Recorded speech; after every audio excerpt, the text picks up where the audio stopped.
धेरै दिन बाद तपाईँसँग भेट भयो।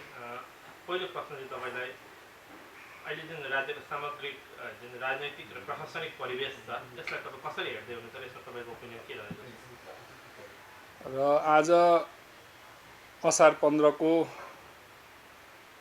हाम्रो एउटा महान दिन र आज सबैले दही र चिउरा खाएर मनाउने यो पर्वको दिनमा तपाईहरु समस्त मिडियाका सम्बन्धित साथीहरू र तपाईहरुका जति पनि श्रोताहरू हुनुहुन्छ उहाँहरु सबैलाई आजको दिनको धेरै धेरै शुभकामना बधाई बताउँदै टक्राउँदै तपाईहरुले राख्नु भएको प्रश्न मैले देख्दा जुन 25 वर्षको पूर्वको सरकार थियो सारा सिक्किमका जनताले त्यो सरकारलाई लामो शासनबाट वाक्क भएर अब लामो शासन गर्दा धेरै गल्तीहरू कमी कमजोरी हुन्छ र जनताको चाहना मुताबिक नयाँ सरकारलाई स्थापना दिनुभयो र त्यो नयाँ सरकार सिक्किम क्रान्तिकारी मोर्चाको नेतृत्वमा बनेको सरकारले आज 2 वर्ष बितेर गयो र 2 वर्षको जुन चाहिँ समयमा जनताको परिस्थिति राज्यको परिस्थिति र मेरो व्यक्तिगत यसमा मैले बताउँदा प्रशासन एक प्रकारले प्रजातान्त्रिक भन्दाखेरि जनताले आफ्नो जिम्मेवारी निभाएको छ तर जो प्रशासनिक अधिकारीहरूको इच्छा मुताबिकको सरकार जनताको इच्छाको नभएर प्रशासनिक अधिकारीहरूको सरकार जस्तो देखा पर्दैछ। उदाहरणको निम्ति तपाईले भन्नु भने जस्तो अहिले हिजो मात्रै एडहक टिचरहरूको जुन चाहिँ आन्दोलन जनताको अगाडि देखा पर्यो उहाँहरुको यो जुन चाहिँ कष्टदायक अवस्था थियो त्यसलाई उहाँहरुले एसकेएम सरकार आउनुभन्दा अगाडिको अघिल्लो सरकारदेखि नै उहाँहरुको सरकारको अगाडि यो उहाँहरुको दुःख सरकारको अगाडि राखेकै हो र त्यो सरकारले पनि उहाँहरुको कुरा सुन्नै नहुँदा धेरै आशा गरेर नयाँ सरकार बनाउनुमा उहाँहरुको ठूलो हात छ तर दुर्भाग्यको कुरो कि नयाँ सरकारले त्यो कुरोलाई ध्यान नदिएर जो उहाँले घोषणा गर्नुभएको थियो जो सरकार आजको सरकारले जो जनतालाई दिनुभएको वचनहरु थियो आफ्नो घोषणा पत्र मार्फत या त विभिन्न जनसम्बोधनहरु मार्फत ती कुराहरुलाई चाहिँ ध्यान नदिएर नयाँ कुरोहरुलाई आज सरकारले जो घोषणा पत्रमै नभएको कुरोहरुलाई ध्यान दिने तर दिएको वाचाबन्धनलाई पूरा नगर्ने त्यस्तो खालको परिस्थिति देखा परेको छ र सँगसँगै हाम्रो धेरै राजनीतिक अवस्थाहरू पनि धेरै कमजोरी भएको देखिन्छ। जस्तो सिक्किम राज्यको अहिले भर्खरै कुरा गर्दाखेरि जो बंगालको राज्यपाल जगदीप धनखडज्यूले आफ्नो व्यक्तिगत कुरा पनि यो जुन चाहिँ आजको हैन अघिल्लो घटनामा पनि उहाँले सिक्किमको कुरा लिएर उहाँको वक्तव्य दिनुभएको थियो र हिजो अस्ति पनि जो बंगाललाई विभाजन गर्ने जो भाजपा सरकारको एउटा विचार भएको जो समाचारमा आएको छ र उत्तर बंगाल राज्य निर्माण गर्ने कुरा र त्यसमा गोर्खा राष्ट्रिय कांग्रेस भन्ने जो त्यहाँका संस्था छ जसले बारबार सिक्किम दार्जिलिङ एकीकरणको मुद्दाहरू उठाइरहेको छ र त्यसमा 2019 जुलाई महिनामै श्री भरत दोङ जो गोर्खा राष्ट्रिय कांग्रेसका अध्यक्ष हुनुहुन्छ उहाँले नै खुदले मिडियामा बताउनु भएको थियो कि वर्तमान मुख्यमन्त्रीलाई भेटेर उहाँले दस्तावेज हस्तान्तरण गरिदिनु भएको थियो र उहाँलाई वचन पनि दिएको मुख्यमन्त्रीले दिएको थियो भन्ने कुराहरू उहाँको मुखबाटै समाचार माध्यममा आएको थियो र आजसम्म होस् वर्तमान सरकारले त्यो कुरोको कुनै प्रकारको प्रतिक्रिया पनि नदिनु खण्डन पनि नगर्नु र हालैमा पनि गोर्खा राष्ट्रिय कांग्रेसका प्रतिनिधि टोली अथवा विभिन्न प्रतिनिधि टोलीहरूले सिक्किमको एकीकरण सम्बन्धी जो राज्यपाल धनखडज्यूको भिजिटमा जो दार्जिलिङमा भर्खरै भएको भिजिटमा पनि यो कुरालाई फेरि उजागर गरेको प्रेस मिडियामा आएको छ र आजसम्म पनि कुनै पनि राजनीतिक पार्टी होस् या विशेष गरी सत्तारूढ पार्टीले यो कुरोलाई खण्डन नगरेको एउटा दुःखदायक अवस्था सिक्किममा परेको छ र भाजपा शासन जो केन्द्रमा आएपछि जुन काश्मीरलाई 5 अगस्त 2019 को दिन अचानक संसदमा धारा 370लाई खारिज गर्नु र काश्मीर एउटा सिङ्गो राज्यलाई दुईटा युनियन टेरिटोरी, एउटा लद्दाख एउटा काश्मीर गरेर आज काश्मीरको राज्यको अवस्था छैन, डाइरेक्टली ऊ युनियन टेरिटोरीको शासनमा छ र तबदेखि आजसम्म त्यहाँनिर राष्ट्रपति शासनमा प्रदेश चलिरहेको छ र त्यस्तो अवस्थामा संसदमा जुन काश्मीरको मुद्दाले एकापट्टि हामीलाई एक प्रकारको शङ्का सृष्टि भइरहेको, अर्कोपट्टि गोर्खा राष्ट्रिय काङ्ग्रेसले यस्तो खालको वक्तव्य दिनु अथवा बङ्गालको गभर्नरज्यूले पनि पहिला सिक्किमको कुरा लिएर आफ्नो विचार राख्नु र यो प्रकार यस्तो अवस्थामा सत्तारूढ पार्टीले आजसम्म यो कुरोलाई खण्डन नगर्नु अथवा अन्य राजनीतिक दलहरूले पनि यो कुरोमा चुपचाप लागेर बस्दाखेरि यो यस्तो अवस्थामा सिक्किमको जनता एकदमै निरस्त भएको, दुःख भएको, किनभने हामी देशबाट राज्य भएको हौँ। हाम्रो जनताको माग अनुसारले हामी देशको भारत देशको एउटा 22वां राज्य हुनु पुगेको होइन, तर भारत सरकारकै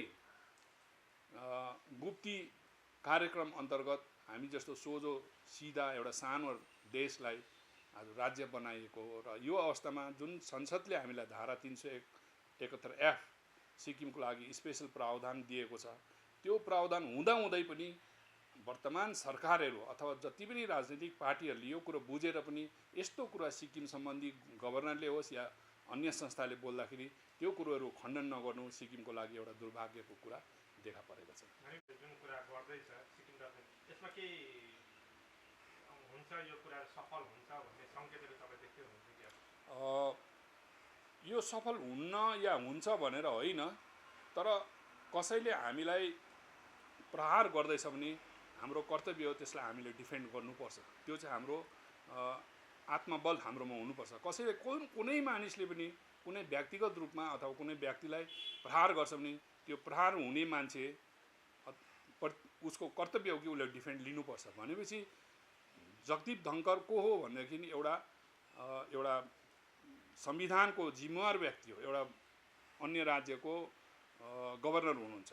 त्यति मात्रै नभएर जो केन्द्रमा शासित भाजपा सरकारको उहाँको नियुक्ति भएकोले भाजपा सरकारको एउटा के अरे एकजना जिम्मेवारी सदस्य पनि हो र राष्ट्रको पनि एउटा संविधानको जिम्मेवारी व्यक्ति हो र अन्य ती संस्थाहरू जो जति पनि छन् उहाँले पनि जो मुद्दाहरू उठाउँदैछन्, यो मुद्दाले गर्दाखेरि छिमेकी राज्यलाई हामीले यस्तो खालको प्रहार गर्नु हुन्छ हुँदैन भने एउटा संस्था चलाउने मान्छेहरूको त्यतिको सोच विचारको क्षमता हुनुपर्ने हो र त्यस्तो हुँदाहुँदै सिक्किमलाई किन मुछिँदैछ र यो कहीँ न कहीँ खिचडी त पाक्दैछ, नत्र भने गभर्नर जस्तो मान्छे किन हरकतमा आउँदैछ? या त त्यहाँ एउटा एक दुईवटा संस्था छन् जुन चाहिँ दार्जिलिङमा संस्थाहरू छन्, उहाँहरूलाई याद छ कि दार्जिलिङमा आजसम्म आवाज उठेको के को लागि उठेको थियो? गोर्खाल्यान्डको लागि आवाज उठेको थियो, गोर्खाल्यान्ड राज्यको निर्माणको लागि आवाज उठेको थियो, जसलाई सारा भारतको गोर्खा अथवा अन्तर्राष्ट्रिय लेभलमा पनि उहाँलाई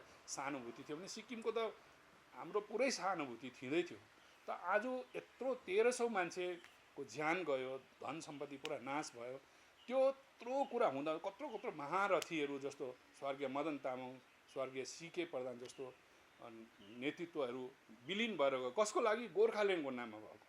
आज ती मानिसहरूले त्यत्रो त्याग बलिदान हुँदाहुँदै तिनीहरूलाई क्षमा नमागेर अथवा उहाँहरूको त्याग बलिदानलाई अवहेलना गरेर सिक्किमसँग आएर यस्तो कुरा निकाल्नु एउटा दुर्भाग्यको कुरा पनि हो र भाजपाको नेतृत्वमै रहेको नियुक्ति रहेको गभर्नर पनि यसमा हरकतमा आउनु हाम्रो लागि एउटा हामी एकदमै यसलाई चाहिँ गम्भीरतासँग सोच्छौँ। यो दुःखदायक छ। जुन गोर्खा राज्यपाललाई भेट्यो दार्जिलिङमा र उहाँले जुन मिडियामा बयान दिनुभएको छ कि उत्तर बङ्गाल राज्य गठन भयो भने विरोध हुने सम्भावनाहरू ज्यादा हुन्छ, तर सिक्किमसँग मर्ज गऱ्यो भने चाहिँ विरोधको सम्भावनै छैन, सिक्किमले विरोधै गर्दैन भन्ने खालको उहाँको बयान छ। यसमा चाहिँ के भन्नु? उहाँले मैले पनि उहाँहरूको त्यो भिडियो हेर्दाखेरि उहाँले व्हाइट पेपर 1986 को ज्योति बसु शासनमा जुन चाहिँ दिएको व्हाइट पेपरको कुरा गर्नुहुँदैछ। अगर उहाँले उत्तर बङ्गाल हुँदाखेरि चाहिँ विरोध हुने अथवा सिक्किमसँग चाहिँ विलय गर्नु सकियो दार्जिलिङमा भने त्यो चाहिँ हुँदैन भने त्यो एकदमै सानो बच्चाहरूले गरेको कथा कहानी जस्तो फेरी टेल्सको कथाहरू जस्तो हो। एउटा बङ्गालबाट नछुटिकन त कसरी दार्जिलिङ अलग हुन्छ? बङ्गालबाट त छुट्टिनै पर्यो नि। बङ्गालबाट नछुटी चाहिँ कसरी चाहिँ चाहे सिक्किममै गाप्नु पर्दा नि त बङ्गालबाट त छुट्टिनु पर्यो। कसले मान्छ? आफ्नो अधिकारमा भएको जमिनलाई स्वात दिनु त कोहीले पनि मान्दैन नि। आज काश्मीरलाई नै हेर्नुहोस्, काश्मीर आज शान्ति छैन नि, 2 वर्ष बितेर गयो, कहाँ शान्ति? किनभने कसैको भइरहेको अधीनमा भइरहेको चिजलाई कसैले खोसेर लग्यो जबरजस्ती पनि कसले मान्छ? कोहीले पनि मान्ने छैन।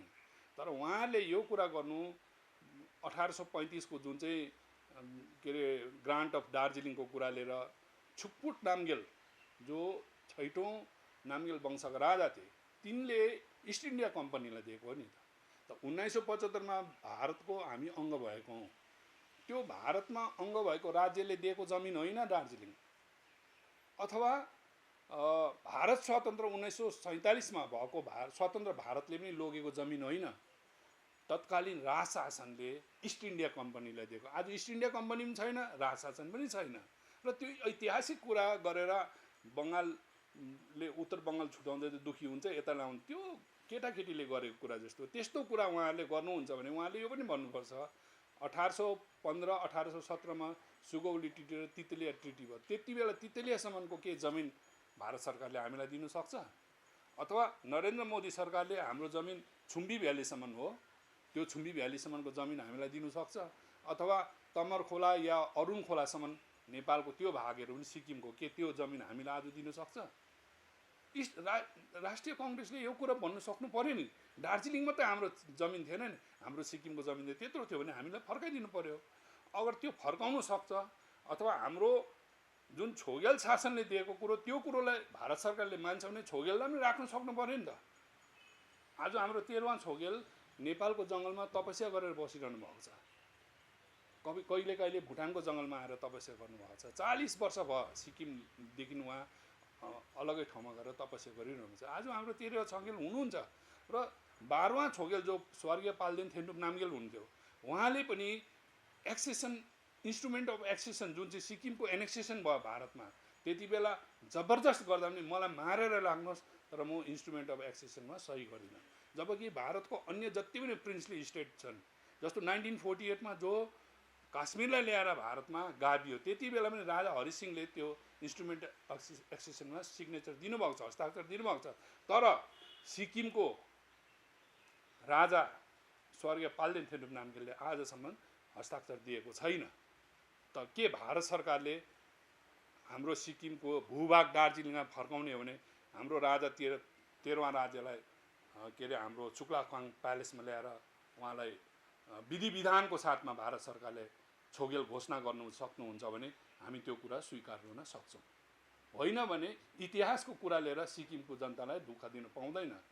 सिक्किमलाई गलत तरिकाले भारतमा लगेको छ, हामी मान्छौँ र पनि हामी भारतलाई मान्छौँ। भारतको हाम्रो विरोध छैन। तपाईँले दिएको, तपाईँको संसदले दिएको, हेर्नुहोस् 35वां संशोधनमा तपाईँले एसोसिएट स्टेट बनाउनु भयो।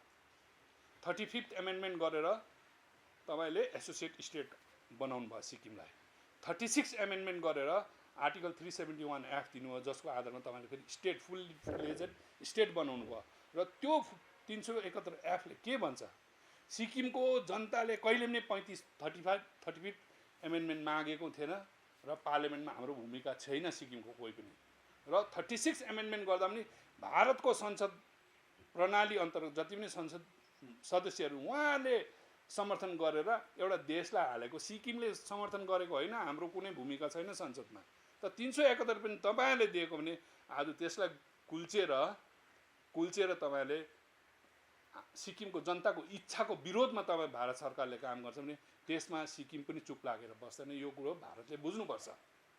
हामी धेरै सहेको छौँ, सहन्छौँ, तर हददेखि पार भयो भने कुनै पनि मान्छे पनि मान्छेको जुनीमा आएको र मानवताको आधारमा हामी बोल्न सक्छौँ, हामी बोल्नेछौँ। दवाइयों से छुटकारा एल्कलाइन पानी का सहारा। पहले 100 कस्टमर को मिलेगा 20 लीटर का जार कोविड पैकिंग के साथ मात्र 125 रुपए प्रति जार, वह भी 2 साल तक। ऑफर के बाद वाले कस्टमर को मिलेगा 200 रुपए प्रति जार। एल्कलाइन पानी के फायदे: diabetes, acidity, cholesterol and blood pressure, weight loss, give extra strength to our lungs. तो इंतजार किस बात का, आज ही बुकिंग करें टोल फ्री नंबर 1800-572-9851।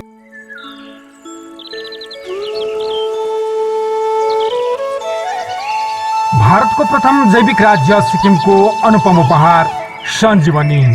विश्वकै पहिलो कीटनाशक औषधि सञ्जीवनी, जसले फसलमा लाग्ने विभिन्न भाइरस, ब्याक्टेरिया र फंगसबाट हुने समस्त रोगहरूको निवारण गर्न साथै पातको रस चुस्ने किराहरू पनि नियन्त्रण गर्दछ। सञ्जीवनीको प्रयोगले फलफुल र सागसब्जीमा लाग्ने विभिन्न रोग जस्तै सागसब्जी तथा आलुमा लाग्ने कालो शीत, डल्ले खोर्सानीको पात ढल्लो पर्ने रोग, मेवा तथा अन्य फसलमा लाग्ने पहेँले रोग, सागसब्जी मटर तथा सुन्तोलामा लाग्ने पाउडर र खरानी, अलैँचीको छिर्के, धानमा लाग्ने ब्लास्ट, ब्लाइट र छिर्के, कोपी, करेला, काँक्रा, भेन्डी, प्याज आदिमा लाग्ने रोग लगायत सिमिडियम, जरबेरा, गुलाब, कर्नेसन फुलहरूका सबै रोगहरू रोक्न र निको पार्न सकिन्छ। साथै पातमा लाग्ने मसिना किरा, थ्रिस, माइट, लिफ माइनर जस्ता किट पनि नियन्त्रण गर्दछ। राष्ट्रिय जैविक उत्पादन कार्यक्रम अन्तर्गत प्रमाणित जैविक सञ्जीवनीको एकै स्प्रेले भ्याक्सिन सरह काम गर्छ र फसललाई रोग र किटबाट सहजै बचाउँछ। अन्न बालीमा रोग लाग्न नदिनुहोस्। बिरुवा रोपेको 20-25 दिनभित्र सञ्जीवनीको एक छिकाउ अवश्य गर्नुहोस्। भारतको अन्य राज्यहरू साथै सिक्किम सरकारको बागवानी विभागमा समेत आपूर्ति हुने सञ्जीवनीले केवल सागसब्जीलाई रोगबाट मात्र बचाउँदैन, तर असामयिक फूल र फल झर्न रोकेर उत्तम फसल लिनमा पनि सहयोग गर्दछ। फसल कुनै होस्, रोग पनि कुनै होस्, एकपटक अवश्य प्रयोग गर्नुहोस्। सोचे भन्दा बढी लाभ पाउनुहुनेछ, जो रासायनिक कीटनाशक भन्दा अझै किफायती र प्रभावकारी छ। सञ्जीवनी फसलको सुरक्षा कवच, किसानको निम्ति वरदान। सञ्जीवनी एक काम अनेक। सम्पर्क छ 7548977727।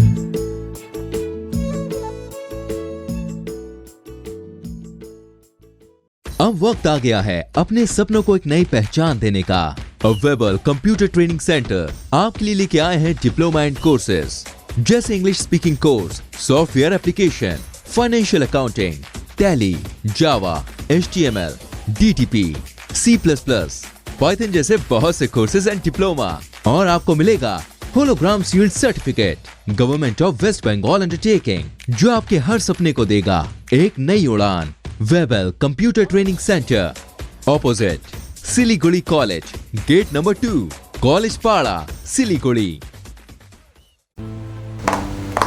बाबा भन नि। आमाको दबाई सकेको छ। तिमीले गएर ल्याइदेऊ न, हुँदैन?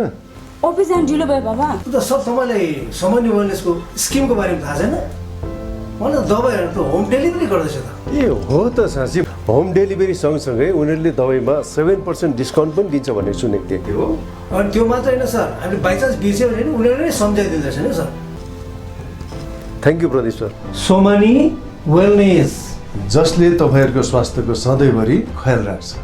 दबाई मगाउनुको लागि हाम्रो कन्ट्याक्ट नम्बर एक्स प्रकार छ 9647885848। 50 से 70% कम कीमतों पर लाजवाब डिजाइन, ब्रांडेड फर्नीचर, गारंटी सहित मजबूती का वादा। मौका है यही, बना लो इरादा। Bedroom set, sofa set, dining set, outdoor या ऑफिस फर्नीचर से लेकर मॉड्यूलर किचन उपलब्ध है। कम कीमत में बेहतरीन गुणवत्ता का पूरा भरोसा। ऑर्किड बिल्डिंग, ऑपोजिट वेगा सर्कल, 2.5 माइल, सेवक road, Siliguri. International Furniture, unbeatable price. Visit a Royal Oak store today.